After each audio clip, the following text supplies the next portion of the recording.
Bueno, buenos días. Vamos a comenzar con esta videoconferencia. El Consejo Asesor de Difusión, Comunicación y Relaciones Públicas CADI del Sistema de Centros Públicos de Investigación del Consejo Nacional de Ciencia y Tecnología les da la más cordial bienvenida a su 27 videoconferencia temática para medios de comunicación con el tema Problemáticas y Alternativas Educativas. En esta ocasión tenemos enlazados a 4 destacados investigadores de Hermosillo, Sonora, Ensenada, Baja California, de Tijuana, también Baja California, y de la ciudad de Guanajuato.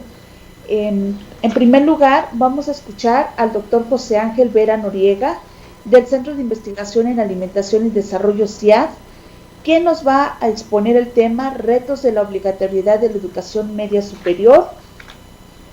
El doctor José Ángel Vera Noriega es miembro del Sistema Nacional de Investigadores Nivel 2. Desde 1999 forma parte del Consejo Nacional de Investigación del Brasil para desarrollar investigación comparativa con los modelos de estilos de crianza, perfil etnopsicológico y salud en adultos mayores en zonas rurales e indígenas. Se ha especializado en el estudio de etnopsicología y psicología transcultural, crianza, educación y desarrollo del niño en zonas rurales e indígenas, así como en la evaluación de programas y proyectos en salud y educación. Actualmente se dedica a la evaluación de programas educativos, educación, niños migrantes, el Programa Nacional de Lectura en el Estado de Sonora, la reforma integral de la educación básica. Durante su trayectoria académica, el doctor Vera ha obtenido múltiples distinciones. Tiene la palabra el doctor Vera. Muy buenos días. Para ustedes ya casi tardes, para nosotros la madrugada. La gente del CICES y la gente que está en el COLEF también es temprano, igual que en Hermosillo. ¿Se escucha bien en todos lados? Sí, se escucha bien, doctor. Bien, vamos a conversar un poco sobre el asunto de la obligatoriedad de la educación media superior, que es un adelanto político del partido en el poder para evitar que apareciera como un elemento de vanguardia electoral en las elecciones actuales. Junto con la obligatoriedad de la educación media superior está también el decreto que firmó el Congreso hace 8 o 10 días sobre convertir a todas las escuelas primarias en escuelas de tiempo extendido, o sea, escuelas de tiempo completo. Otro adelanto también para que no se los fueran a ganar, ¿va? El asunto de todo esto es hablar de la obligatoriedad, porque la cuestión es que todo esto se paga con dinero del erario público y los costos son enormes.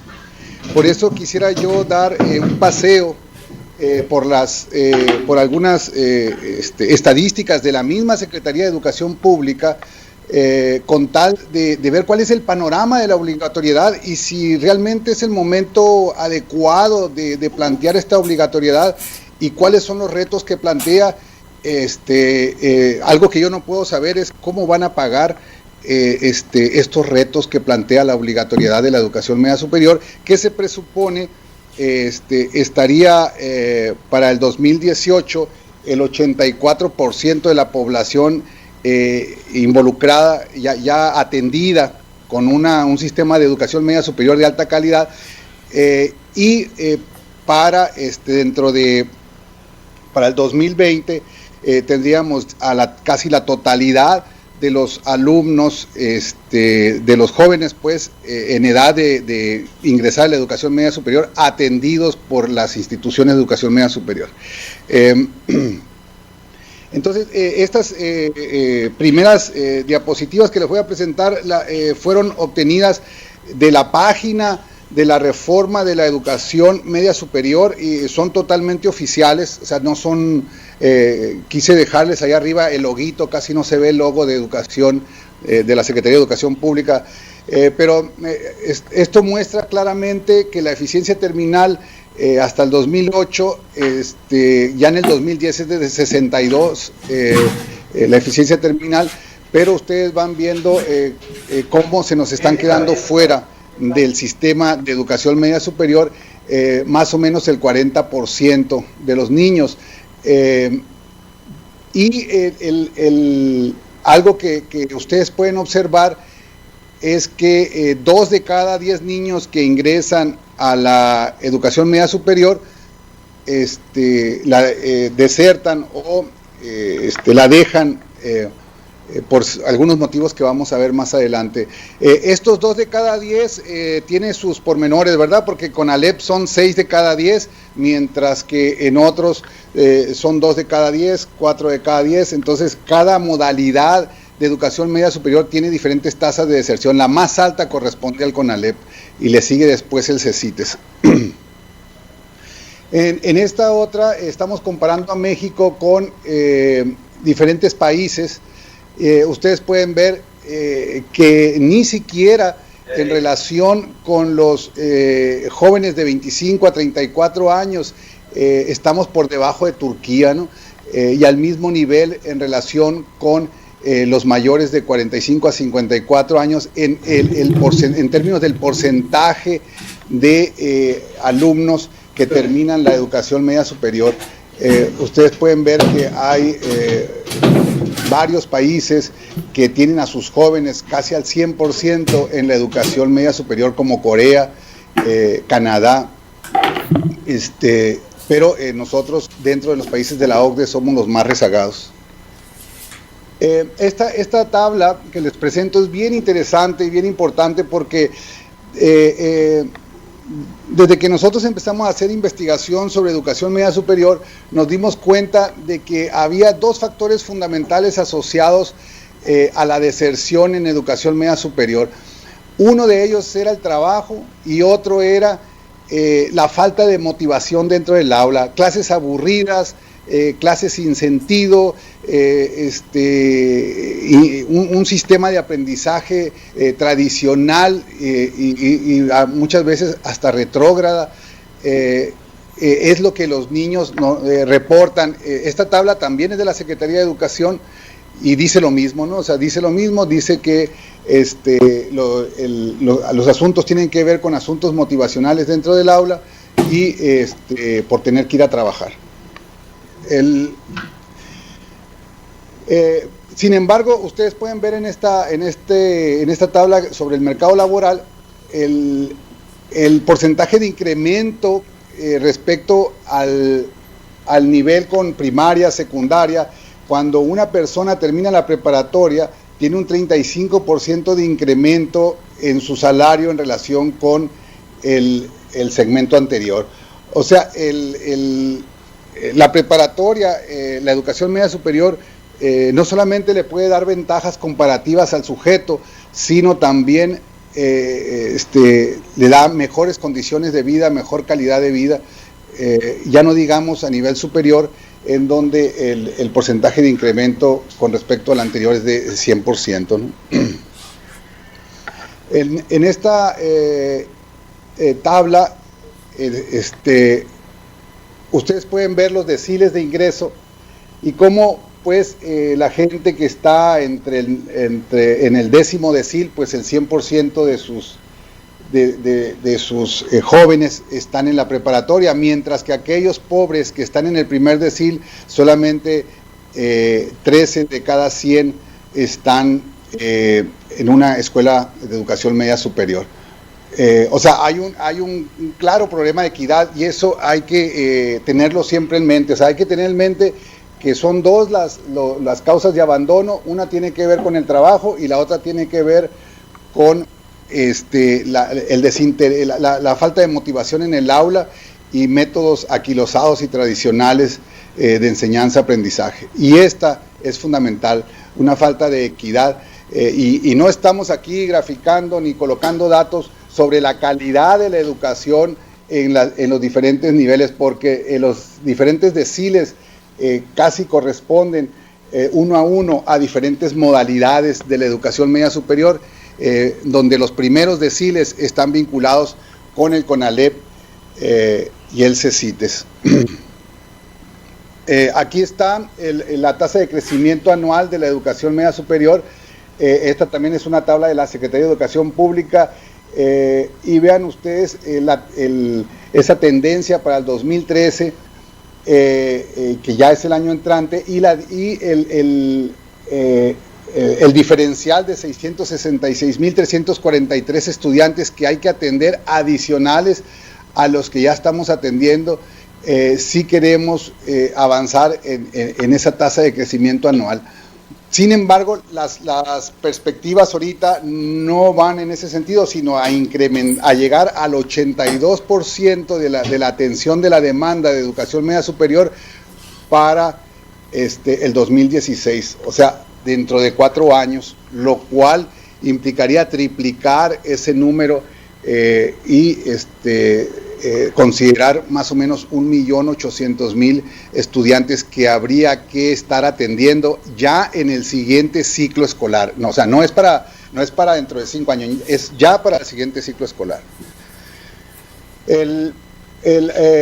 Hay esta tabla nada más para que situemos al joven que se encuentra entre los 16 y los 18 años, 15 a 18 años, estudiando la educación media superior, y las decisiones que toman. En general, en ese momento tienen sus primeras relaciones sexuales, comienzan a usar anticonceptivos, se embarazan, algunos tienen su primer hijo. Vean ustedes las mujeres en relación al nacimiento del primer hijo, ya para esa edad, ya todas, 2 de cada 10 ya tienen su primer hijo, 2 de cada 10 ya se embarazaron.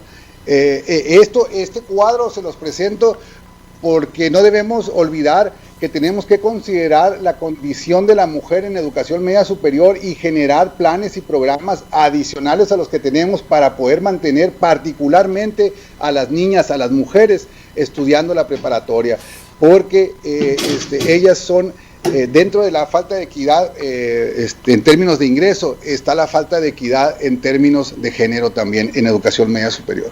Esto lo coloco aquí solo para que veamos por lo que están atravesando las mujeres en ese momento cuando están estudiando la preparatoria. Estos datos que les presento son de nosotros, solamente se los presento para que vean, y porque ahorita sigue a hablar de matemáticas también. El promedio de matemáticas, diseñamos una prueba criterial con media punto 50, y la media de matemáticas de los muchachos de preparatoria cuando estudiaron en una secundaria pública es de .37. Estamos hablando de la media de los muchachos que están en la educación media superior pública. Cuando estudiaron en una secundaria pública, su media en matemáticas es .37, y la media en secundaria, cuando vienen de una secundaria privada, sube hasta .45, acercándose ya a la desviación, a lo que sería la media y la primera desviación estándar. Esta media de .37 es una media que está entre la primera y la segunda desviación estándar. Entre trabajar y no trabajar, ustedes pueden ver, no hay gran diferencia en el promedio de matemáticas. Pero vean los promedios de matemáticas en términos de la escolaridad de la madre, cómo van de 36 a 37, a 40, a 43, a 44. 44 es cuando la madre tiene posgrado o profesional, y tienes .36 cuando la madre tiene primaria o no tiene estudios. Igual, estamos viendo pues una diferencia de casi 10 puntos entre venir de una secundaria pública o privada o tener una madre sin estudios o una madre que tiene licenciatura. Y veamos ahora el promedio del semestre anterior. Vean cómo si el promedio es 7, el promedio en matemáticas 33, 37, 46 y 50 cuando el promedio es 10. O sea, el desempeño del muchacho, el desempeño histórico es fundamental para los resultados finales. Las características de escolaridad de la madre y las características de la enseñanza secundaria son fundamentales para predecir qué va a suceder con las matemáticas en preparatoria. Otro de los elementos que tenemos aquí es que los promedios de matemáticas y los promedios generales en preparatoria están afectados por el lugar en donde se hacen las tareas, por las técnicas de estudio que usan los chamacos, pero los que quiero apuntar a esto son los consumos de hábitos culturales, los consumos culturales. Lo que hemos nosotros encontrado en nuestra muestra de 3.864 sujetos, que es una muestra representativa para el estado de Sonora de los estudiantes de preparatoria, es que 8 de cada 10, mientras están haciendo su tarea, están viendo la tele, y mientras están viendo la tele, están viendo basura de Televisa o basura de TV Azteca. Entonces, los programas, el consumo cultural de los muchachos es realmente muy elemental y está impactando los promedios de matemáticas y de español. Y me voy a ir a los retos. El 56% de los jóvenes están fuera de la educación media superior y se requiere financiamiento para asegurar su permanencia. Necesitamos las becas de Pronaves, va a haber que triplicarlas el siguiente ciclo. ¿De dónde vamos a sacar dinero? No sé, pero hay que triplicarlas si queremos llegar a la meta del 2016. Se necesitan nuevos prototipos didácticos en donde los muchachos estén aprendiendo felices, contentos. El aprendizaje no tiene por qué ser un sacrificio, el aprendizaje tiene que ser algo atractivo y motivante. Por otro lado, necesitamos capacitar a los profesores. La gente que está en las preparatorias son matemáticos, ingenieros, médicos, psicólogos, pero de didáctica y pedagogía no saben absolutamente nada. Necesitamos capacitarlos en aprendizaje por competencia y aprendizaje colaborativo, que es el que domina ahorita la RIEMS. Se requieren utilizar nuevas tecnologías para extender el bachillerato a las zonas rurales y a las zonas indígenas a través de centros de desarrollo humano que integren el bachillerato con la capacitación para el trabajo, la educación superior y de posgrado. Necesitamos también medios formales e informales para capacitar a los padres y que ellos asuman y entiendan la educación media superior como con una actitud positiva. En los próximos 4 años vamos a tener que crecer exponencialmente, pero el crecimiento exponencial no requiere que crezcan también las burocracias exponencialmente. Se requiere tener un sistema de desempeño humano que permita que en la medida en que crece la educación media superior no crezca la burocracia de la misma forma, porque los costos son muy altos, serían muy altos porque sería más caro el caldo que las albóndigas, más cara la burocracia que el sistema educativo. Debe de haber un sistema de certificación de educación media superior. Ya hay ahorita un sistema de educación media superior, pero nos estamos refiriendo a un sistema de certificación con algo así como el Programa Nacional de Bachilleratos de Calidad, algo así como el PNPC que tenemos en posgrado, pero orientado a los bachilleratos, que sea totalmente independiente, que tenga una figura paralela a la Secretaría. El Profordems está siendo un fracaso, necesitamos eficientar al Profordems, la gente toma los cursos de Profordems, nunca se titula y jamás se certifica. Y muchísimas gracias y disculpen por el tiempo utilizado para discutir estos asuntos, ¿no?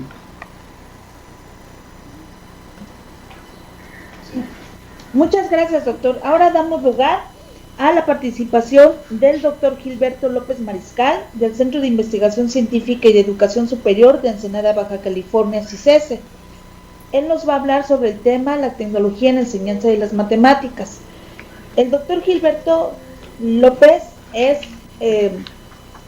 investigador del Departamento de Ciencias de la Computación del CICESE, estudió física en la Facultad de Ciencias de la UNAM, obtuvo su maestría y su doctorado en matemáticas aplicadas en la Universidad de Northwestern, Estados Unidos, realizó una estancia postdoctoral en el Instituto de Matemáticas y sus aplicaciones en la Universidad de Minnesota, en donde también realizó una investigación sobre el desarrollo de modelos matemáticos y numéricos influidos para Eastman Kodak en Rochester, Nueva York, Estados Unidos.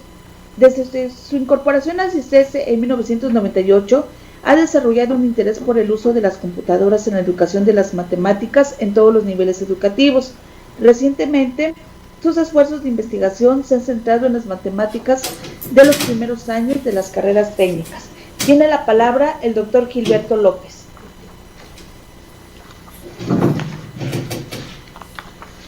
Creo que ya estamos. ¿Me escuchan? ¿Ya todo bien? Sí, todo bien, doctor. Sí. Pues Gracias por la presentación, buenos días, aquí es de Ensenada. Yo les voy a platicar un poco del trabajo que hacemos y cómo lo hemos desarrollado ante este problema. Vamos a poner la presentación. Bueno, ya me presentaron, soy Gilberto López. En realidad nosotros hemos desarrollado un interés por trabajar en desarrollar y crear cierto material que ayude al proceso de transmitir este conocimiento matemático, y como decían, recientemente nos hemos enfocado a las matemáticas de los primeros años de las carreras técnicas en nuestro país, ¿no? Lo que llamaríamos los cálculos y todo lo que conlleva eso. Bueno, quería dejar pasar lo que significa para nosotros la educación en las matemáticas. O sea, estamos convencidos de que el desarrollo de una sociedad moderna va de acuerdo a su desarrollo en ciencia y tecnología, ¿sí? Y nosotros relacionamos eso con la enseñanza y el aprendizaje de las matemáticas. Sí, como nosotros como país, ¿cómo nos vemos? O sea, ¿cómo nos vemos? ¿Qué tantos ingenieros producimos? ¿Qué tantos científicos producimos? Bueno, pues vamos a algunos organismos internacionales. Les quería presentar una tabla. La tabla es difícil de leer ahí, pero nosotros es realmente difícil, pero nosotros somos el penúltimo país. Ahí están, por cada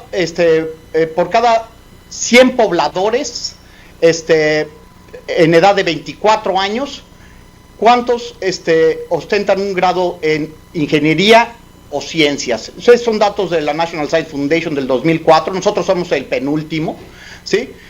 La cuestión es que producimos pocos ingenieros y pocos científicos, ¿no? Comparados con otros países, con las potencias asiáticas, con países como Finlandia y, bueno, por supuesto todos los europeos. Estados Unidos tampoco produce tantos comparados con estos países, pero sí es de llamar la atención. O sea, es casi 10 veces más de muchos países. ¿Cómo ha evolucionado esto? Estos son datos de la OECD. Esta gráfica creo que se ve un poco mejor, ¿sí? Se tarda en aparecer. Nosotros somos la barra obscura, ¿sí? Los otros países, va del 2000 al 2004. Este es el número de ingenieros que hay por millón de habitantes en la población. Aquí lo dramático es que nuestro número no cambia mucho. O sea, producimos aproximadamente 600 ingenieros. Tenemos 600 ingenieros por millón de habitantes del 2000 al 2004, es lo que se ha podido cuantificar, mientras que otros países han sido capaces de duplicar su número de ingenieros. Los datos para ciencia y tecnología son muy parecidos, claro, a una escala de como 1 a 15, pero realmente estos datos son de la OECD en su reporte de educación superior del 2006. Sí, ahora quiero presentar los datos, son difíciles de leer en estas pantallas, de la NUYES. Es más o menos cómo se mueve la población. La tabla de la izquierda es en ingeniería y la de la derecha es en ciencias exactas y naturales. Nosotros aproximadamente ingresaron, por ejemplo, en el 2004, son como 136,000 estudiantes a las escuelas de ingeniería. Sí, en el 2000, perdón, ingresaron. Para el 2005, sí, egresan aproximadamente 40,000. Sí, o sea, perdemos ahí un gran número de estudiantes. La población total de gente inscrita en programas de ingeniería era aproximadamente 500,000, y si sumamos 4 o 5 años inclusive, no llegamos a 130,000 gentes que obtuvieron un grado. Estos son datos de la NUYES, ¿sí? Son los mismos que proporciona el INEGI, y en algún reporte son los mismos que sacó CONACYT, salvo que en los reportes de CONACYT quitaron la última columna, que es cuando obtienen el grado, ¿no? Nada más dejan la de graduados, que quiere decir que son gente que acabó con los créditos, por lo que se puede entender. Por alguna razón omiten la última columna. Bueno, sobre la calidad, yo sé que hablar de la calidad de nuestros ingenieros y la gente trabajando en ciencia es pues algo delicado, y pues qué métricas se usan, ¿no? El Global Competitiveness Report del 2009 sí nos sitúa en educación superior en el lugar 74 de aproximadamente 160 países.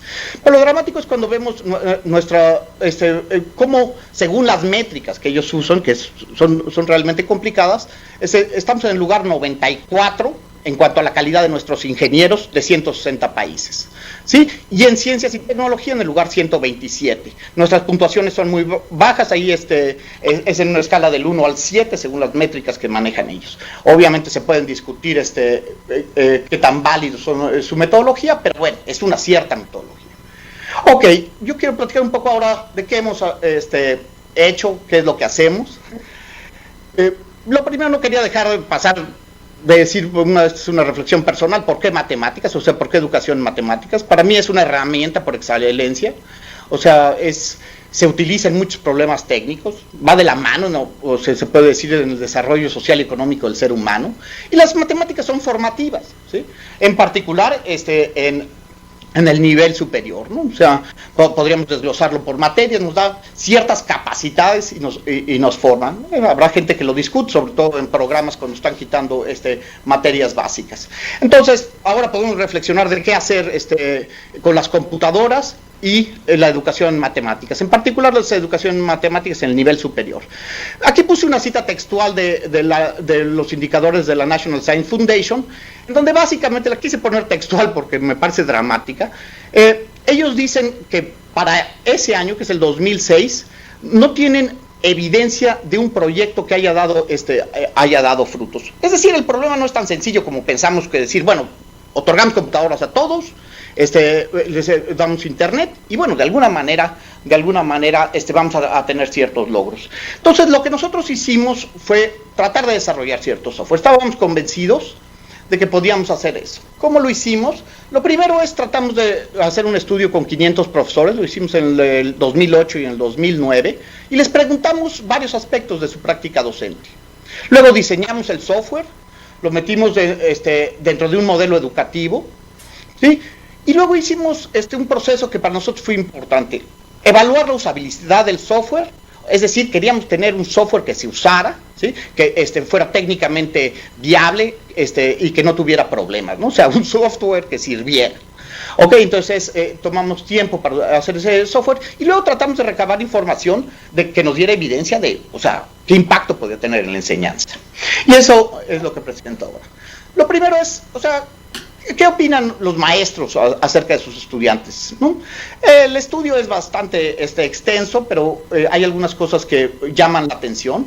O sea, los maestros realmente no piensan que sus estudiantes se involucran en procesos importantes, que bueno, a nuestra manera de ver son importantes para el aprendizaje de las matemáticas. En particular, más del 90% de ellos piensan que sus estudiantes no son capaces de aplicar los conceptos aprendidos. Una gran mayoría piensa que sus estudiantes no son capaces de construir conocimiento matemático sobre el que ya se aprendió. Es para nuestra manera de ver cuestiones que queríamos resaltar el día de hoy. Bueno, esto tiene que ver también con lo que hablaban hace un momento. O sea, los maestros, pues bueno, es común echarle la culpa al nivel anterior. Los alumnos llegan mal preparados, ¿no? Tal vez esto es común, pero sí llama la atención cómo los maestros expresan que el menos del 15% de sus alumnos que están en la universidad, en los primeros años universitarios de carreras técnicas de nuestro país, no son capaces de hacer operaciones aritméticas de una manera fluida sin el uso de la calculadora. Casi la mayoría de ellos expresan que no pueden hacer operaciones con fracciones, operaciones básicas, tienen conocimientos magros en geometría y trigonometría básica, y menos del 16% de los estudiantes puede hacer operaciones algebraicas. Ok, entonces, pues bueno, un poco del software que desarrollamos. Desarrollamos una plataforma interactiva de aprendizaje del cálculo, PIAC. La evaluamos. La plataforma se usa en la Facultad de Ingeniería en Telemática de la Universidad de Colima, ¿sí? Y realmente el propósito era tratar de ayudar o al menos tratar de mitigar algunos de los problemas asociados al aprendizaje del cálculo. La plataforma está basada en lo que llamamos nosotros unidades de aprendizaje, que son lo que en software educativo se llaman objetos de aprendizaje. Es como un estándar, es una moda, digamos, pero bueno, nos da unas bases para el desarrollo, ¿no? Y bueno, lo hicimos dentro de un cierto modelo de enseñanza que nosotros desarrollamos, que es TUM. Básicamente lo que dice es que el maestro da su clase, ¿sí? Mientras los alumnos están en la computadora interactuando con ella, ¿sí? Estas son simplemente algunas pantallas, ¿no? De parte de estas famosas unidades de aprendizaje. Estas son cosas interactivas, son applets, son cuestiones en flash, o sea, siempre siguiendo estándares que traten de jalar en casi todos los navegadores, pero esto es lo que usa el estudiante mientras el maestro expone, ¿no? Tiene herramientas como graficadoras de funciones discontinuas y todo esto es parte de la lección, o sea, no va independiente de lo que el maestro está haciendo. O sea, eso era importante para nosotros y bueno, creo que lo logramos. Sobre la evaluación, lo primero, como les decía, es la usabilidad del software, ¿no? Hicimos un análisis técnico, obviamente no pudimos seguir, se hicieron varias iteraciones hasta que los expertos determinaran que 100% de los requerimientos técnicos se cumplían. Sí, se hicieron una evaluación heurística con expertos, ¿sí? Y se determinó un buen grado de usabilidad. Y luego pruebas de usuario. Y llegamos a cubrir aspectos, bueno, de usabilidad, diseño, funcionalidad, y una cuestión que ahora también está de moda en estas cuestiones de desarrollo de software educativo es que el diseño pedagógico sea acorde, ¿no?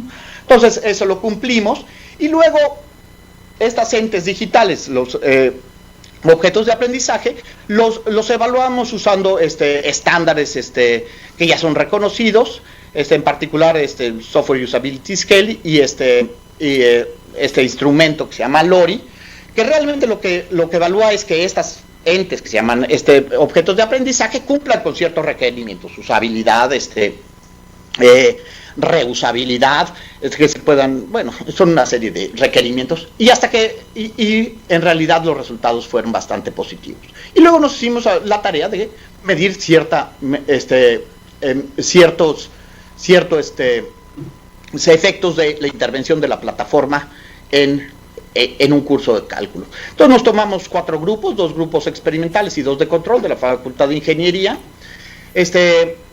Bueno, antes de hacer las pruebas se demostró obviamente homogeneidad estadística en cuanto al desempeño académico de los grupos, y aparte nos tomamos la tarea de medir un poco la percepción de los estudiantes acerca de sus habilidades metacognitivas, ¿no? Que es algo que también es común medir cuando se hacen este tipo de pruebas, para saber cómo se perciben a los estudiantes y tener grupos homogéneos entre los grupos experimentales y los grupos de control. Ajá. Cuando lo evaluamos, primero usamos usamos un instrumento para ver cómo los que usaron la plataforma percibían a la misma. Bueno, el estudio son varias preguntas y cómo responden, pero una de las cuestiones que a nosotros nos parece positivo, y obviamente lo es que los alumnos perciben efectos positivos en la motivación, que es un elemento básico para las matemáticas en ese nivel, y en el aprendizaje de las matemáticas, ¿no? Tuvimos un total de 3 observadores en 35 sesiones de cada uno de los 4 grupos. Esta tabla se ve bastante mal, y observaron cosas a su manera de ver. Motivación, la participación de los estudiantes, y es dramáticamente mayor cuando estamos utilizando la plataforma, ¿sí? La manera que interactúan con el profesor y la manera y con sus compañeros. Es decir, tuvimos en cuanto a cuestiones motivacionales, las pruebas de los que usaron la plataforma y las observaciones de estos expertos en este tipo de cosas fueron positivas, ¿sí?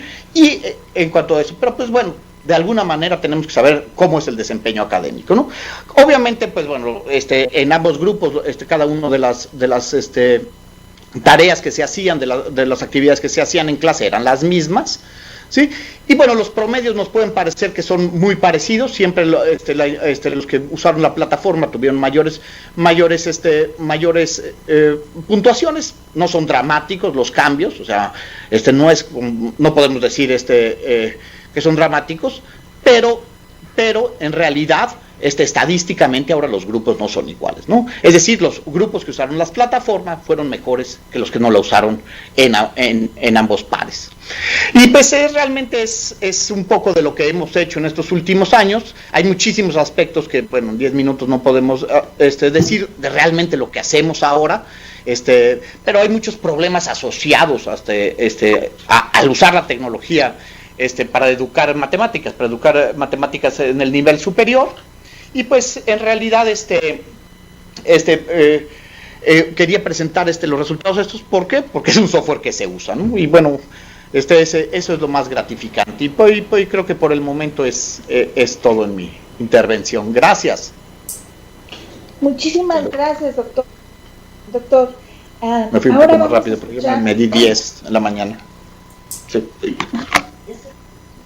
Muchas gracias, doctor. Ahora vamos a escuchar al doctor Marcos Reyes del Colegio de la Frontera Norte, que nos va a hablar sobre los avances y limitaciones de la descentralización educativa en Baja California desde una perspectiva comparada a 2 décadas del inicio del proceso en México. El doctor Marcos Sergio Reyes Santos es doctor en Ciencias con especialidad en Investigaciones Educativas por el Departamento de Investigaciones Educativas del Centro de Investigación y Estudios Avanzados del Instituto Politécnico Nacional. Asimismo, cursó el programa de doctorado en investigación con especialidad en ciencia política de la Facultad Latinoamericana de Ciencias Sociales con sede en México, donde obtuvo la candidatura en diciembre de 2000. Es maestro en desarrollo regional por el Colegio de la Frontera Norte y licenciado en economía por la Universidad Autónoma de Baja California Sur. De 2007 a 2009 fue director del Departamento de Estudios de Administración Pública del Colegio de la Frontera Norte, institución donde colabora como investigador desde 1993. Cuenta con varias publicaciones sobre federalismo, educación y gobiernos locales. Tiene la palabra el doctor Reyes. Sí, muchas gracias. Muy buenos días. Agradezco a los organizadores la invitación para participar con ustedes. Voy a presentar avances de un trabajo que estoy realizando desde 2009. Hice una publicación sobre la descentralización educativa en Baja California y ahora estoy actualizando la información. Eso es lo que quiero presentarles en esta ocasión. El título, como ustedes lo pueden ver ahí, es sobre avances y limitaciones de la descentralización educativa en Baja California, casi 2 décadas de inicio del proceso en el país.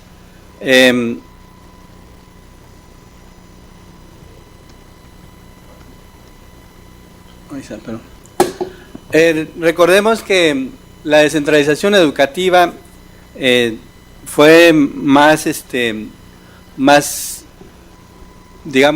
formalmente planteado de manera más concreta en el 92, pero este es un proceso que venía desde finales de los 70s. Ahí podrán ustedes tener algunas notas sobre cómo inició el proceso de desconcentración inicialmente a finales de los 70, donde se crearon delegaciones en los estados. Estas delegaciones de la Secretaría de Educación Pública se encargaron de administrar los recursos y de generar información desde los ámbitos estatales para mandarlo a la SEP a nivel nacional. Y también, obviamente, los actores son muy importantes ahí. El CENTE y la jerarquía burocrática local se opusieron al proceso porque obviamente pues les afectaba en sus intereses, pero bueno, hubo negociaciones ahí y finalmente se acordó que las direcciones operativas, es decir, las que operaban a nivel de escuelas y de autoridades educativas, quedaran a cargo de maestros que estaban trabajando a nivel en el ámbito local, y las direcciones que son normativas, digamos que tenían conexión con la autoridad nacional, pues quedaron a cargo de las personas afines a los promotores nacionales, ¿no?, del proceso, ¿verdad?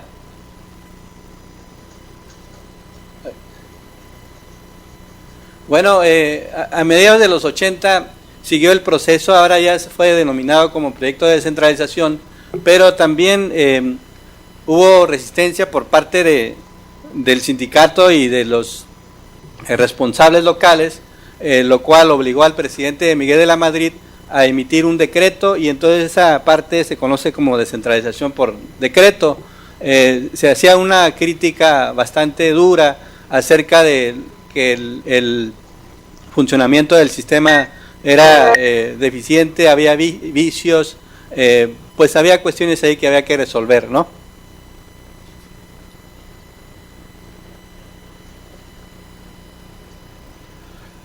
Así las cosas, a mediados de o a inicios de los 90, en el 92 específicamente, el presidente Salinas retoma el proyecto de descentralización, pero con la novedad de que ahora lo liga o lo conecta con una reforma más amplia, que se llamó reforma educativa, pero que a su vez estaba conectado con una reforma económica y política a nivel nacional. Es decir, el proyecto se vuelve más amplio, más extenso, tiene, digamos, la misma espíritu crítico de deficiencias en el funcionamiento del federalismo, pero ahora también se liga a cuestiones de calidad y de inequidad, el centralismo mismo, ¿no? Entonces se tiene que plantear, o se planteó en ese tiempo, un proyecto más amplio, que buscaba sobre todo mejorar la calidad educativa, una revaloración de la labor docente, en fin, había varias cosas muy importantes en ese momento, ¿no? En esencia, la descentralización promovida en el 92 buscó o implicó una reorganización del sistema educativo nacional, donde hay una redistribución de competencias entre niveles de gobierno. Los gobiernos estatales se harán cargo o se hicieron cargo de la operación de los servicios educativos federales junto con los estatales en aquellos estados donde había, y el gobierno federal a su vez sería el responsable ahora directamente de conducir la política nacional, de definir la orientación nacional de la educación, y sobre todo tener el rol normativo, ¿no?, a nivel central. El sindicato, obviamente, con varios cambios que hubo ahí en esos años en el liderazgo del Sindicato Nacional de Trabajadores de la Educación, también se involucraron en el proceso, pero obviamente ellos también obtuvieron beneficios que los incentivó para apoyar la descentralización. En este caso, se mantuvo la estructura nacional del sindicato, porque la idea era, aunque no estaba planteado formalmente, pero en el fondo la idea era un poco pues dividir o fragmentar al sindicato y hacerlo sindicatos locales, pero obviamente el sindicato, como su fuerza nacional, pues se resistió y no se pudo hacer. Bueno, son algunas cuestiones, ¿no? En el caso del trabajo que yo realicé, ya en el caso de Baja California, lo analizo en 3 fases. Hay una primera fase que es del 90-92, que hay un cambio de partido en el gobierno del estado, y obviamente suceden varios o muchos conflictos entre las secciones sindicales y el nuevo gobierno del estado, que como recordamos provenía del PAN, y entonces en este caso pues surgieron muchos conflictos ahí a nivel local. Sin embargo, en la coyuntura de la descentralización sí se dieron cambios, o se generó se propició un espacio para modificar esas relaciones, básicamente porque el gobierno federal tuvo que exhortar a los actores locales para que pospusieran sus conflictos políticos en pos de la descentralización. Entre el 92 y el 95 sucedieron varios cambios que llamo yo cambios institucionales. Por ejemplo, se creó el Instituto de Servicios Educativos y Pedagógicos de Baja California, se hizo una reforma a la ley, se creó, una nueva ley estatal de educación, y entonces para estar a tono con la nueva ley federal que se había promulgado a nivel nacional. Y desde 1998 a la fecha, que es la tercera fase, pues iniciaría propiamente lo que yo denomino como periodo de implementación de la descentralización en el Estado, donde se ha estado promoviendo desde entonces un proceso de integración orgánica de los subsistemas federal y estatal en el Estado. Enseguida tengo algunas informaciones ahí sobre detalles de cada proceso, pero por cuestiones de tiempo me lo voy a brincar cuando más tarde en la parte de las preguntas, si alguien se interesa, podemos retomar los detalles, ¿no? Me voy a pasar a las conclusiones para poder aprovechar el tiempo. En general, lo que yo concluyo en mi estudio es que la firma del Acuerdo Nacional para la Modernización de la Educación Básica entre el gobierno federal, el gobierno del Estado y las secciones locales del CENTE se dieron en un ambiente muy exacerbado políticamente, pero digamos que como son actores que se mueven con la lógica de la política educativa nacional, pues tuvieron que, digamos, posponer varios conflictos para poder sentarse a negociar la firma del acuerdo, ¿no?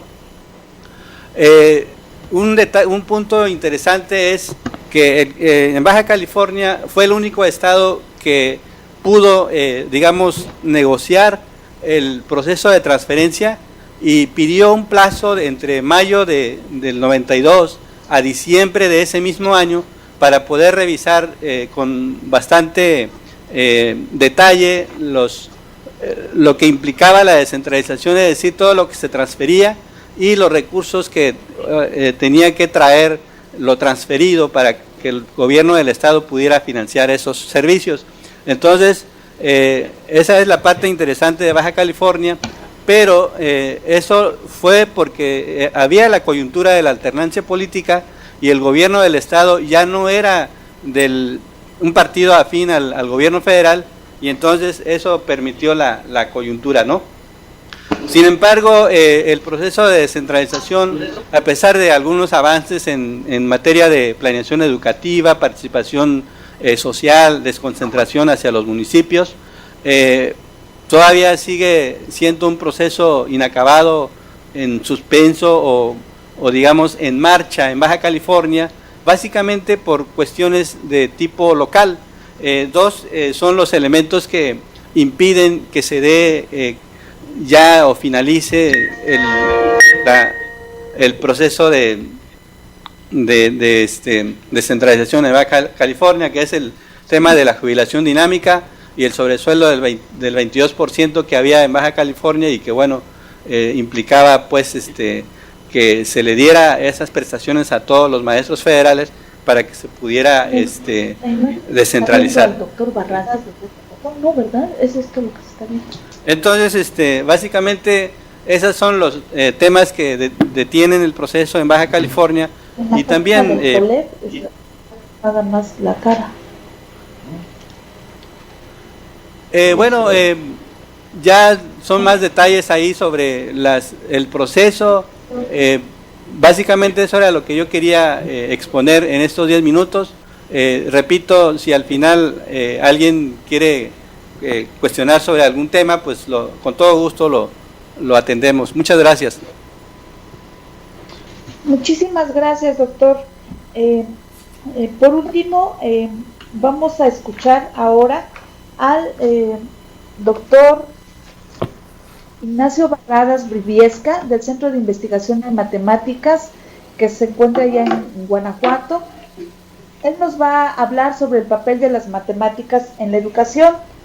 El doctor Ignacio Barradas estudió la licenciatura y la maestría en matemáticas en la UNAM, así como el doctorado en biología y matemáticas en Heidelberg, Alemania.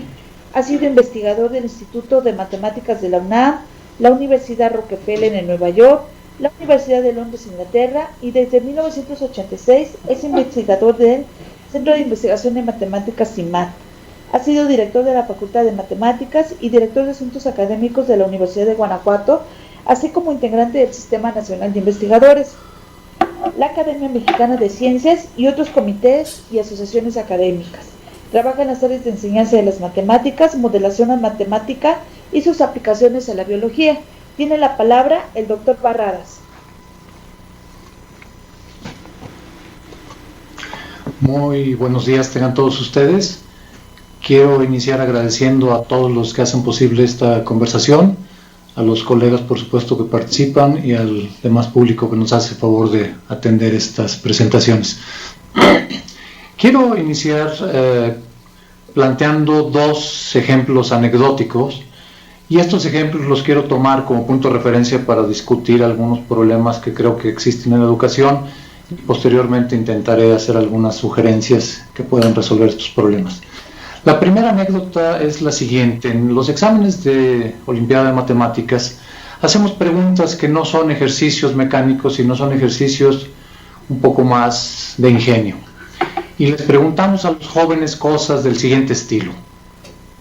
Voy a dar un ejemplo que alguna ocasión hace muchos años utilizamos. Un reloj marca las 2:15. ¿Cuál es el ángulo entre las manecillas del reloj? Y las respuestas a esta pregunta son sorprendentes. Un joven de primaria o secundaria empieza a tratar de resolver lo que pueda, empieza a intentar combinaciones, a veces lo responde y a veces no lo responde correctamente, pero lo más interesante es lo que les ocurre a los jóvenes conforme avanzan en el sistema educativo. Los jóvenes de los últimos años de secundaria y muchos en preparatoria contestan con absoluta certeza: eso no viene en el programa. Es decir, se sienten plenamente justificados diciendo: no me puedes preguntar porque eso no era un tema del programa. Esa es la primera anécdota que quiero compartir con ustedes.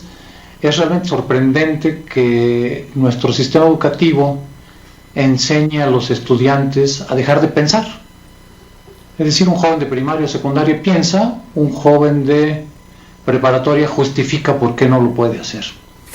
La segunda anécdota que quiero compartir, y con todo respeto a nuestros profesores, no quiero hablar mal de los profesores, es un problema del sistema educativo, no de ellos, es la siguiente. Cuando hablo con profesores, sea de matemáticas o de cualquier otra disciplina, les pregunto: díganme todos los eventos históricos que conocen, que les vienen a la memoria, entre la caída del Imperio Romano y la caída de Constantinopla en manos de los turcos.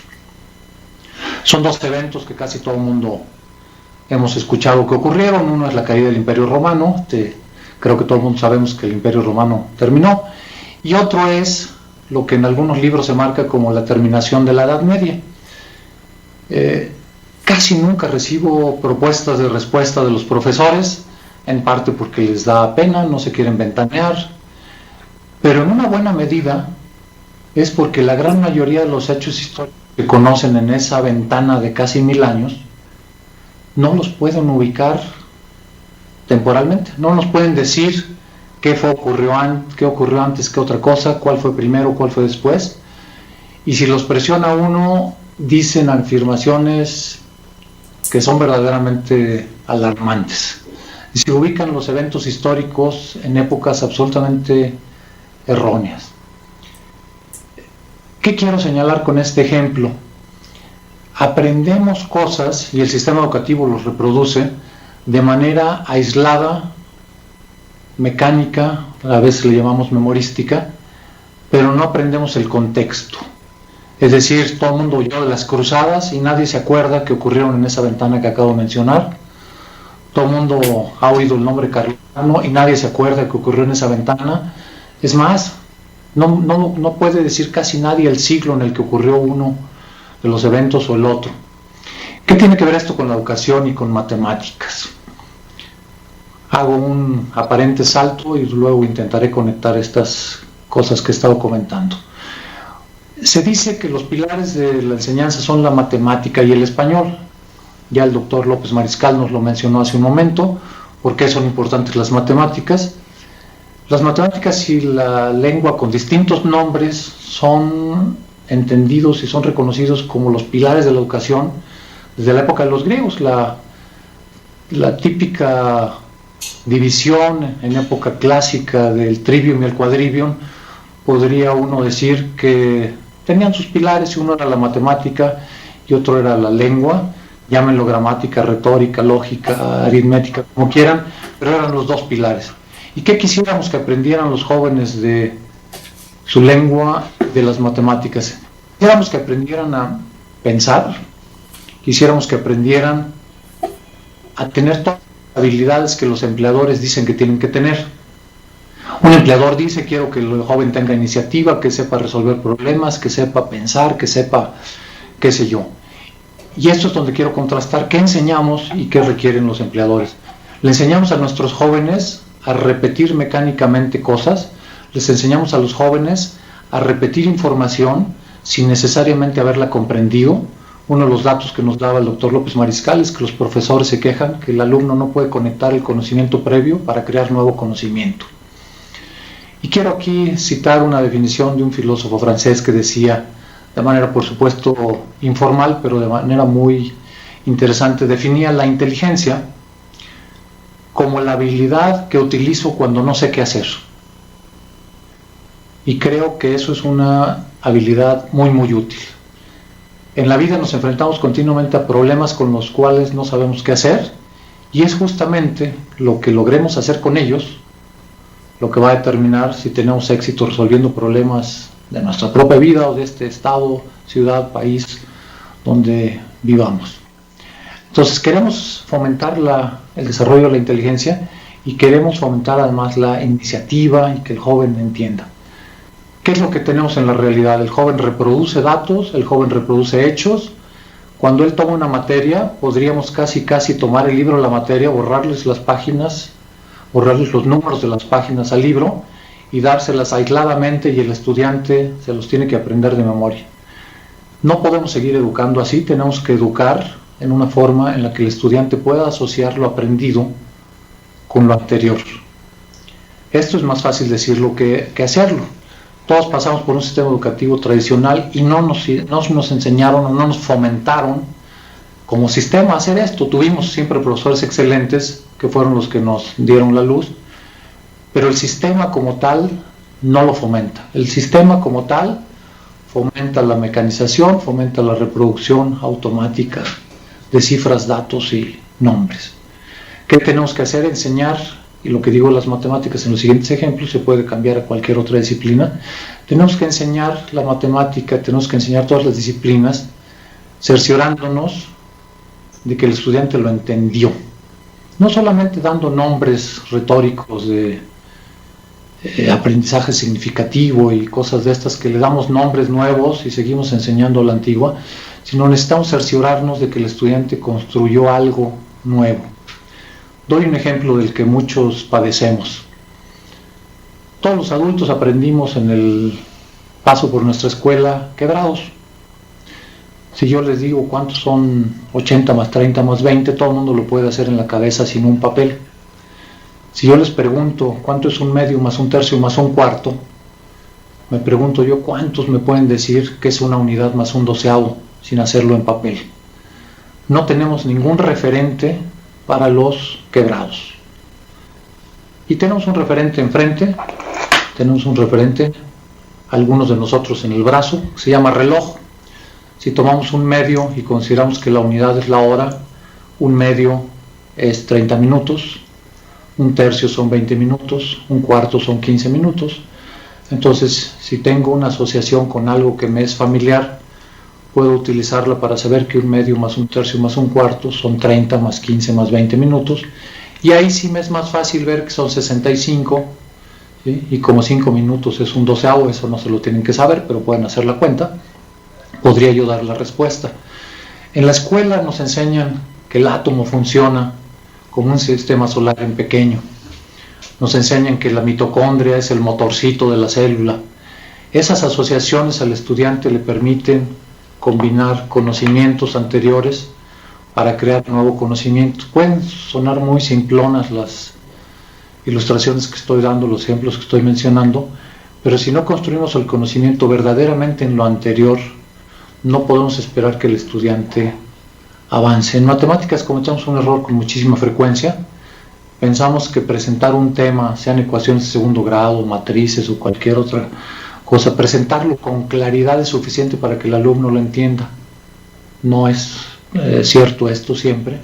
Tenemos que dar ejemplos relevantes, tenemos que cerciorarnos de que el alumno lo relacionó con temas anteriores, tenemos que relacionarnos que el alumno sabe por qué estar aprendiendo esos conceptos. El alumno aprende conceptos y lo único que le decimos, cuando seas grande los vas a usar, nos vamos a dar cuenta que el alumno nunca los entendió y que además es falso, nunca los va a utilizar, y no los va a utilizar porque jamás los entendió. Para que el alumno los utilice los tiene que entender, y para entenderlos tiene que relacionarlos con cosas anteriores, tiene que ligar el conocimiento del que ya es dueño con el conocimiento nuevo.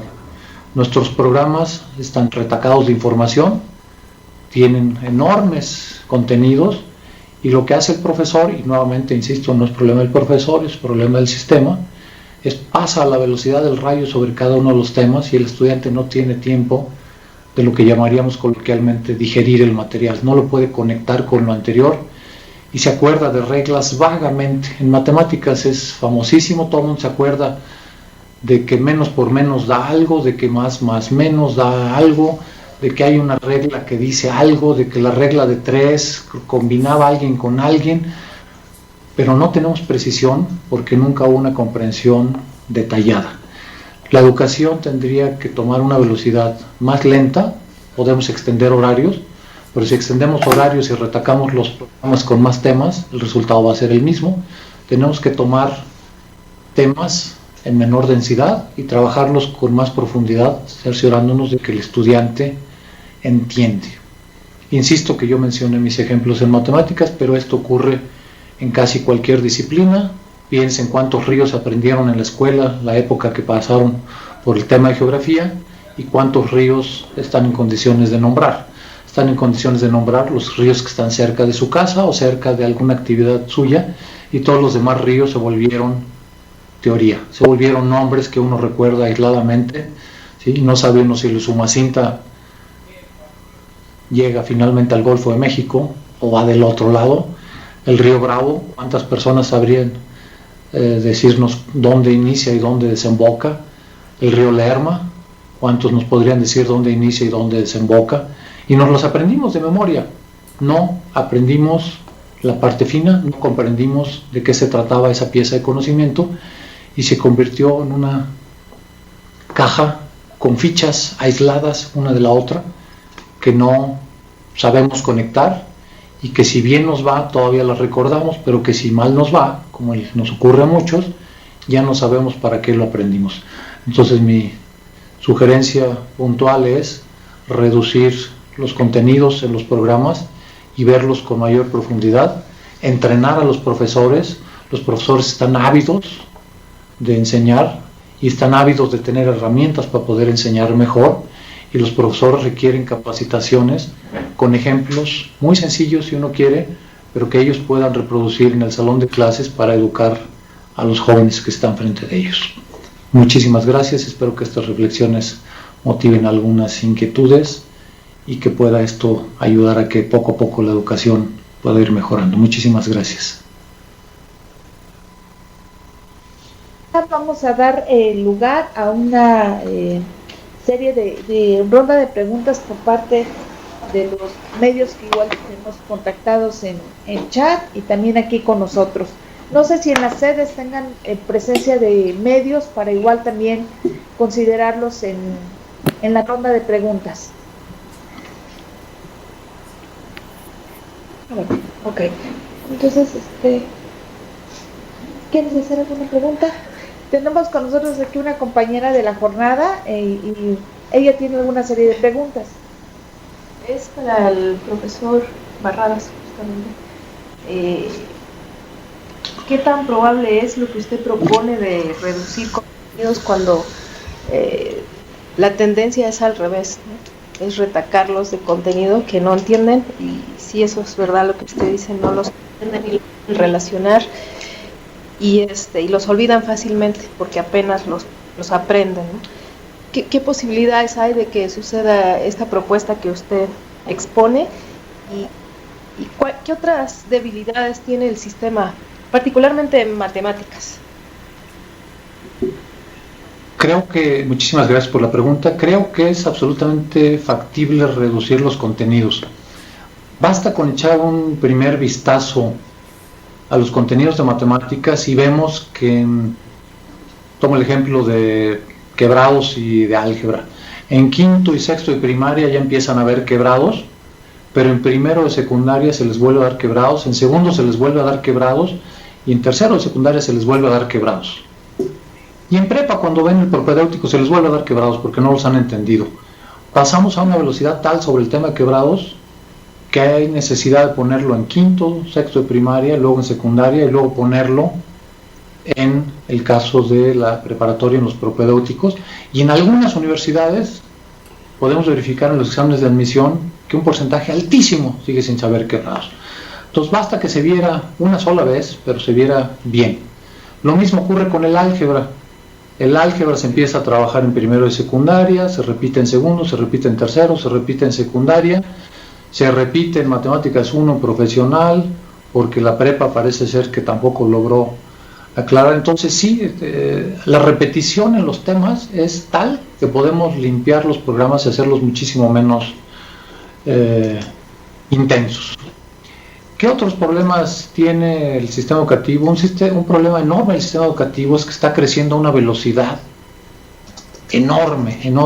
Las cifras que vimos en algunas de las presentaciones de mis colegas nos dicen que tenemos que abrir escuelas y escuelas y escuelas, y si uno se da cuenta cuántos profesores hay que formarlos a la velocidad del rayo. En particular, si uno ve un profesor normalista, cuántos cursos lleva, resulta que, en particular en matemáticas, que es lo que me ocupa, un profesor normalista termina siendo profesor de matemáticas y llevó, en muchos casos, 2 materias de matemáticas. Entonces no es problema del profesor, es problema del sistema, lo están preparando contra reloj, contra la pared, y después el profesor tiene que dar la materia de matemáticas porque es la única que está libre, que nadie quiso dar, y si quiere trabajo, pues la que le ofrecen es matemáticas y la toma, pero ni siquiera le gusta. Yo doy cursos para profesores de matemáticas y siempre inicio preguntándoles cuántos de ellos adoran las matemáticas y cuántos las odian, y un porcentaje altísimo de los profesores que dan matemáticas las odian, pero fueron la única opción que se les presentó. Entonces eso es un problema enorme, no de los profesores, del sistema, del crecimiento. Es un problema en parte demográfico, pero es otro de los problemas que creo que es importantísimo. Y los profesores las odian no porque las matemáticas sean feas, sino porque tampoco ellos mismos, pasando por el sistema educativo, lograron descubrir ese encanto, descubrir ese amor por la matemática. Espero haber contestado satisfactoriamente su pregunta. Si no fuese el caso, le pido me reclame, por favor. Gracias. Para los 4 investigadores que participaron, ¿de qué manera creen que puede beneficiar a la educación la creación de una Secretaría de Ciencia y Tecnología, que es una de las propuestas que se está manejando actualmente por parte de los candidatos presidenciales?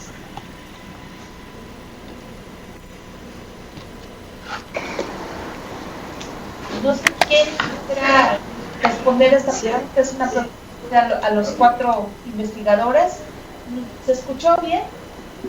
Sí, se escuchó bien. Pues yo creo que allí el punto no es solamente la secretaría, o sea, la idea de la Secretaría de Ciencia y Tecnología y desvincular de alguna manera a CONACYT de la Secretaría de Educación Pública es dar un paso hacia la segmentación de con esto de la obligatoriedad de la educación media superior. La Secretaría de Educación Pública se convierte en el eje rector de los estudios desde preescolar hasta educación media superior, y esta idea de tener una Secretaría de Ciencia y Tecnología es colocar en un nicho aparte posgrado, educación, las licenciaturas, las universidades tecnológicas, politécnicas, y abrir una secretaría que se encargue del desarrollo, pues, de la ciencia y la tecnología junto con la educación superior en el país. Sin embargo, creo yo que esta idea solamente tiene sentido en la medida en que encontremos evidencia empírica como científicos en las sistemas educativos de los países como Finlandia, Suecia, Corea, que realmente va a generar un cambio y nos va a permitir aumentar nuestro número de patentes, nuestros números de doctores, mejorar la calidad educativa en la licenciatura, mejorar los niveles de empleabilidad de nuestros egresados. ¿me entiendes? O sea, lo que pasa es que los candidatos lo manejan desde una visión política, y una visión política implica que ellos no la van a pagar. Entonces, el asunto está en qué beneficios nos va a traer a nosotros, en términos de los indicadores de educación superior, el tener a una secretaría, totalmente separada de la Secretaría de Educación Pública, en términos de los indicadores que ya mencionaban los diferentes compañeros que tenemos en educación superior, que son de los más deprimentes de la OCDE y del mundo entero, ¿no? Muchas gracias. ¿Alguien más que quiera? Yo quiero dar una opinión para la pregunta, soy Marcos Reyes del COLEF, ¿verdad? Sí, yo pienso que es una buena propuesta, pero creo que debe haber algo más que la propia Secretaría. Debe haber una política nacional de ciencia y tecnología que esté ligada a una política nacional de desarrollo. Es decir, ¿para qué queremos ser mejores en ciencia y tecnología? Lo tendríamos que pensar en el contexto de una política nacional de desarrollo, la cual en principio nos permita conectarnos mejor con el mundo globalizado, un país obviamente con mayores capacidades en ciencia y tecnología, tiene mayores posibilidades de tener una mejor conexión con el proceso global, pero también tenemos que pensar en el desarrollo de las regiones del país, de qué manera ser mejores en ciencia y tecnología y contar obviamente con una secretaría y con un presupuesto aparte, nos permita tener un mejor desarrollo regional. Hablo de crecimiento de las regiones, hablo de eliminar las disparidades en el desarrollo entre las regiones del país, y también tener muy claro en la política nacional de ciencia y tecnología cómo se conectaría esa secretaría o esa dimensión de la política con otros niveles educativos, es decir, de qué manera resolvemos hacia atrás y hacia adelante las conexiones en términos de conocimientos, de capacidades de los que están llegando a ese nivel de educación. Y bueno, lo que comenta el profesor, que se conecte con los posgrados, pues es fundamental, porque bueno, tendríamos que pensar qué vamos a hacer con nuestros egresados en una perspectiva de desarrollo nacional, que tendría que pensarse entonces en la conexión entre la política de producción científica para el desarrollo, pero también ampliar el mercado de trabajo para que los egresados puedan realmente participar y contribuir con sus conocimientos al desarrollo del país. Ese es mi comentario, gracias. ¿Alguna otra pregunta que tengas? Bueno, sobre lo mismo de crear esta secretaría, supongo que eso podría hacer que haya mayor presupuesto para el sector, pero también habrá que valorar si es mayor presupuesto para burocracia o para investigación, ¿no? Y esa es más bien una pregunta, si es qué opinan eso, ¿no? ¿Sí se escucha bien? ¿Sí? Sí. Ah, ok. Sí. Eso es más que nada. O si también el investigador que se puso, si considera que es solo demagogia entonces de los políticos y que que se da en el marco esto de ofrecer y ofrecer y ofrecer como una parte de la campaña, ¿no? Pero sin tener realmente las propuestas con base y cómo los van a llevar a cabo, ¿no? Bueno, si quieren yo opino, o sea, es una pregunta realmente complicada porque, o sea, yo soy las cosas, o sea, una simplificación a lo mejor, como decía el profesor Barrada, en los programas de estudio, pues da mucho más valor tal vez. Entonces una simplificación más que una Secretaría de Estado, a lo mejor el CONACYT ya es demasiado, ¿no? En cuanto a administración, claro que la idea suena buena, y que haya la talla de los personajes que algunos han mencionado a cargo de eso, gente que conozca problemas, suena bien, y que lo podamos conectar con la educación, o sea, suena factible, pero pues en realidad es hablar de otra Secretaría de Estado que pues genera muchísimos también problemas, ¿no? Genera una burocracia, pues es realmente complicado, y a veces, o sea, tendríamos que pensar, tal vez en simplificar las cosas, ¿no? O sea, empezando por cosas básicas, como cómo conectamos la educación en ciencia y tecnología a nivel universitario, ¿sí? Con los problemas que tenemos antes, ¿no? A lo mejor no necesitamos producir los millones de doctores en ciencias, o sea, tal vez a lo mejor ni siquiera necesitamos producir un gran número de patentes, ¿sí? Pero necesitamos son ingenieros preparados para trabajar en maquilas, ¿no? O sea, eso sí, no. Alguien que atacara ese problema, donde sus salarios cuando salen no llegan a los 15,000 pesos, ese sí es un problema para mí. Sí, yo quisiera también participar en responder a la pregunta.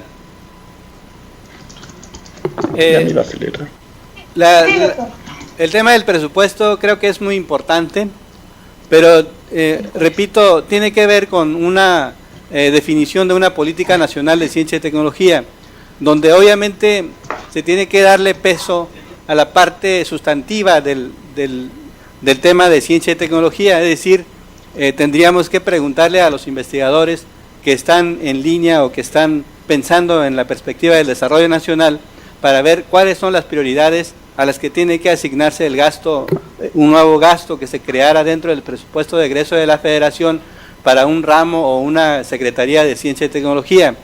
Pensando entonces en esos términos, habría que poner en primer lugar las prioridades que tuviera el país en términos de desarrollo de ciencia y tecnología, innovación obviamente, para que el país pueda apuntalarse como un país líder en algunas ramas de la ciencia y tecnología. Entonces, creo que ahí, antes de pensar en engrosar la burocracia, pues habría que pensar en qué rubros, en qué temas se tendría que asignar ese presupuesto. En el supuesto de que se creara la Secretaría, obviamente hay que crearle también un presupuesto, ¿no? Gracias.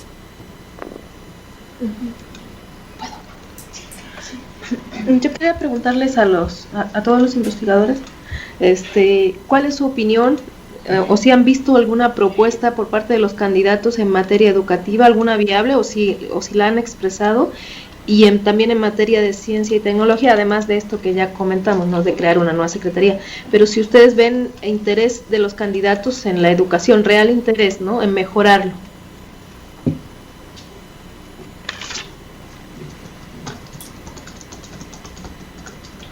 Me gustaría, si me lo permiten, comentar al respecto. Creo que tanto en esta última pregunta como en la anterior tenemos una dificultad en opinar sobre la certeza o no de las propuestas, porque la propuesta es algo muy genérico, muy general y por conclusión muy vago. Es decir, es como si alguien me dice, oye, ¿te gustaría un nuevo vehículo? Y digo, bueno, ¿qué vehículo vas a proporcionar? No, un vehículo de mucho dinero. Y bueno, pues si me trae un carro de basura, es un vehículo muy caro, pero tal vez yo lo necesitaba para transportar personal. Entonces, una secretaría o una propuesta o una cosa en campaña política probablemente es una generalidad demasiado amplia como para poderla evaluar en términos de la eficiencia. Yo creo que todos los candidatos han mencionado la necesidad de mejorar la educación. A ninguno de ellos le he escuchado alguna propuesta de cómo la van a mejorar. Todos saben que la quieren mejorar, pero no he escuchado propuesta alguna. Todos han mencionado que quieren mejorar la investigación, pero a ninguno le he escuchado propuestas específicas de cómo hacerlo. Entonces no me atrevería a opinar sobre la pertinencia o no de las propuestas, porque no son propuestas específicas, son verdaderamente propuestas en el aire que las puedo yo convertir en lo que sea. Si hago una nueva secretaría de investigación y en esa secretaría de investigación tengo un aparato burocrático que consume 3/4 partes del presupuesto, puedo estar peor que antes. Si me hacen alguna nueva propuesta de una secretaría para primaria o kindergarten, me puede sonar bien o me puede sonar mal. Si el presupuesto se va en la secretaría y no en los proyectos, me costaría mucho trabajo evaluarlas en este momento. Yo creo que lo que podríamos evaluar, y los candidatos no han hecho esas propuestas, son proyectos específicos para resolver problemas en educación o en investigación. Propuestas muy específicas aparentemente, como decía el señor Cuadri, que nos iba a dar acceso a todos los mexicanos como derecho a la Internet. No es suficientemente específica. Si no tengo nada que hacer en Internet no me hace mejor persona o peor persona. Tendría yo que saber, el joven que se enfrenta a Internet, qué va a hacer con ella, si va a tener algún acompañamiento, recursos, alguna instrucción. Internet sola no me sirve. Entonces creo que las propuestas a nivel de candidatos son extraordinariamente genéricas, y que cualquier opinión que tengamos es más bien basada en cómo nos estamos imaginando que se podrían implementar, no en lo que ellos están diciendo que van a implementar. Muchas gracias. Sí, quisiera participar. Mira, sobre tu pregunta, déjame decirte que parece que ninguno de los candidatos está revisando la investigación educativa con la que cuenta el país.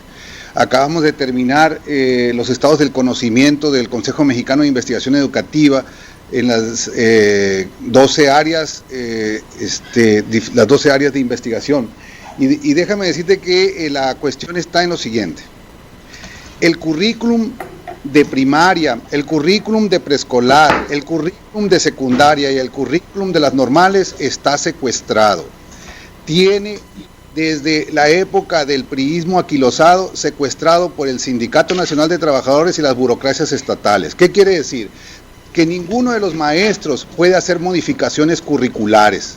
Los maestros lo que hacen es lo que nos estaba diciendo el doctor Briviesca sobre se dedican únicamente a describir contenidos y a transferir contenidos, pero no tienen a ellos les han anulado la capacidad de creatividad, anulado la posibilidad de innovación, porque los programas vienen de México y esto tiene que ver con lo que nos decía el compañero de la federalización. Y no se pueden cambiar. La normal ahorita está en una transición hacia un nuevo programa de estudios, pero eso se está haciendo en México y eso va a ser para todo el país. Ninguna normal tiene la capacidad para poder modificar sus currículums en términos de sus necesidades. ¿Qué es lo que está diciendo el doctor Viviesco? O sea, necesitamos que nos liberen los currículums. Eso quisiéramos que nos dijeran los candidatos. Se van a liberar los currículums y ahora sí vamos a estar en posibilidades de innovar, de modificar según las regiones, si son indígenas, si son rurales, si son del norte, si son del sur, pero el currículum está secuestrado y tiene años secuestrado, 70 años secuestrado el currículum de educación básica.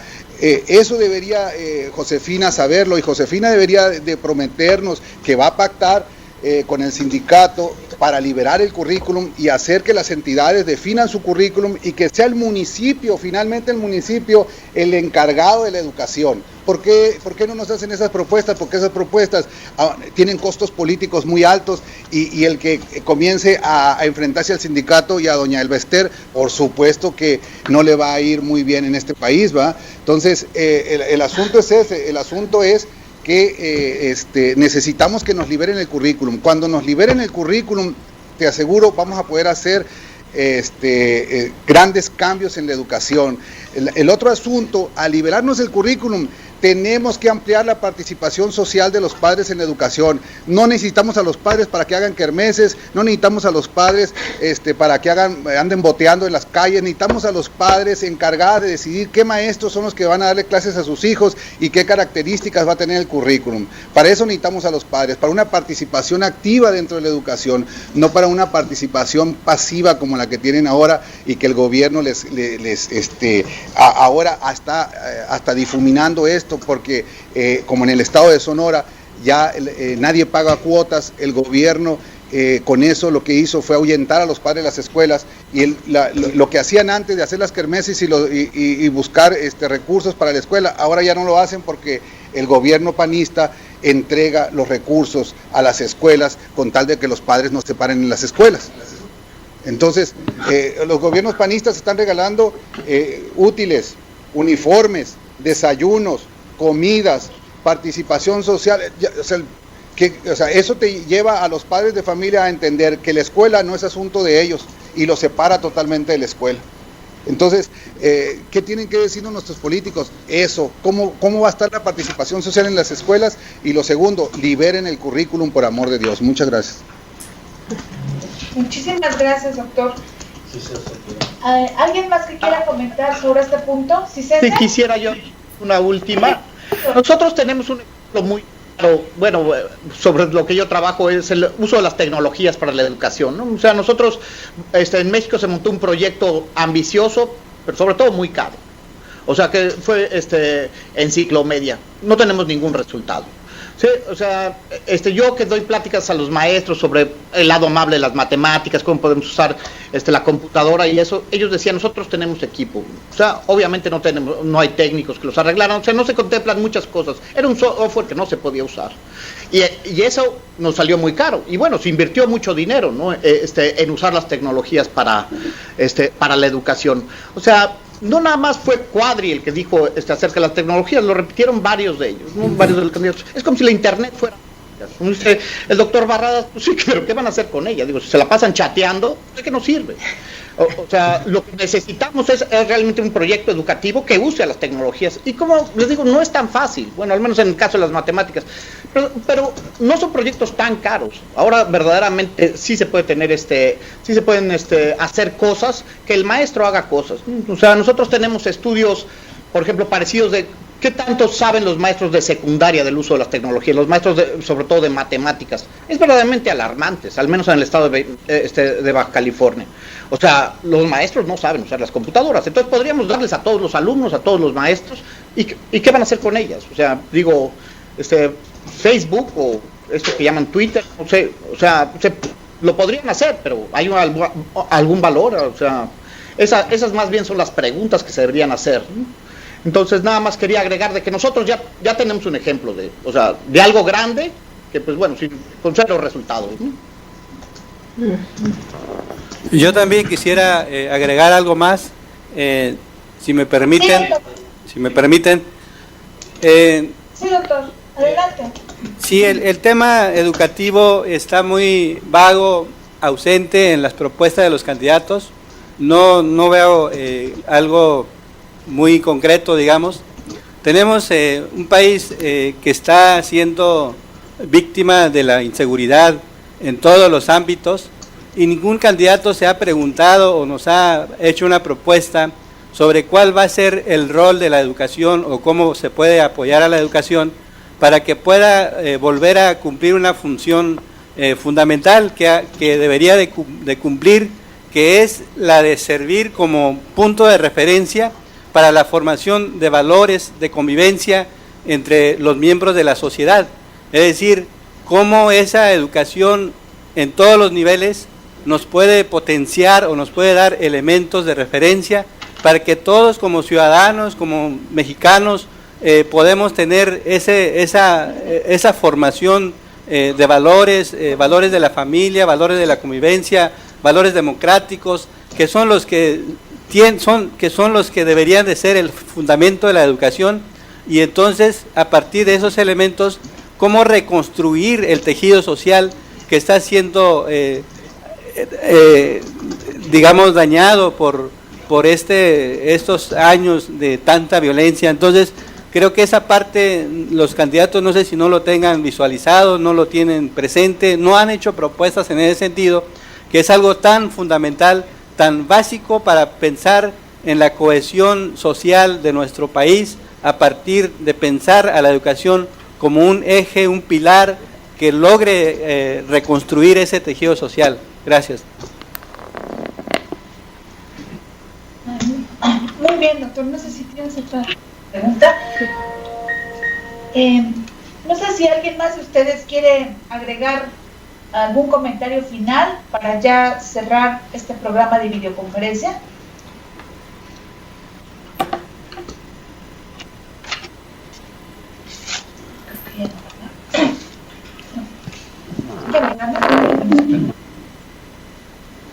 Bueno, me gustaría sí, doctor Barradas, diga. Gracias, sí, estábamos todos en la espera de cortesía, viendo si alguno de los colegas levantaba también la mano. Yo quería especialmente agradecer a los medios su presencia en este foro, en esta discusión, porque quería subrayar que es importantísima la función que los medios juegan en cómo nuestra educación se va formando o cómo nuestra educación se va modificando. Si tenemos alguna mala práctica, son los medios quienes pueden llamar la atención sobre sus errores y obligar a las personas correspondientes a pensar en que hay que cambiarla. Y si hay algún acierto, son también los medios los que pueden difundir los logros. Algunas cosas que nosotros hemos hecho como prejuicios injustificados, a veces las repetimos, ¿no? Por ejemplo, todo el mundo jura que es malo para las matemáticas y las repetimos y hasta en casa se oye bien. Si un niño dice me fue mal en matemáticas, el papá le va a contestar, yo también era malo en matemáticas. Lo que necesitamos es que la gente escuche no en qué somos malos, la gente necesita escuchar en qué somos buenos. Y los medios son la vía ideal para decirle a la gente, tú no eres malo para ciencia, tú no eres malo para matemáticas, tú no eres malo para nada. Realmente hay soluciones, hay espacios, hay foros, hay lugares donde puedes fomentar tus habilidades, hay revistas donde puedes fomentar tu interés, tus gustos. Por ejemplo, yo conozco la revista de la UNAM, ¿Cómo ves?, de divulgación de la ciencia, y cada que hablo con grupos interesados en ciencia me sorprendo que no la conocen. Les hablo de espacios, de museos, y me sorprendo de que no los conocen. Entonces son los medios quienes nos pueden ayudar a difundir esta información que hace que la ciencia se perciba como más amigable, más agradable y más accesible a cualquiera que la pueda desear. Entonces, en ese sentido, agradezco a los medios su presencia en esta conversación. Gracias. Muchísimas gracias, doctor. ¿Alguien más? Sí, yo quería comentar algo también sobre el formato. Creo que es es la primera vez que participo en este evento y me reitero mi agradecimiento a la invitación, pero sí me gustaría que tratáramos de aprovechar un poco mejor el tiempo, quizás poniendo un conferencista y que hubiera 2 o 3 comentaristas sobre ese tema para poder profundizar en los temas, porque bueno, en los 10 minutos que tenemos para la exposición pues realmente no nos permiten decir mucho de lo que quisiéramos decir. Entonces creo que sí sería interesante, no sé, en un lapso de 1 hora, 1 hora y media, pero que hubiera un conferencista y alrededor de ese tema que reaccionaran 2 o 3 comentaristas, especialistas obviamente sobre ese tema, para poder aprovechar mejor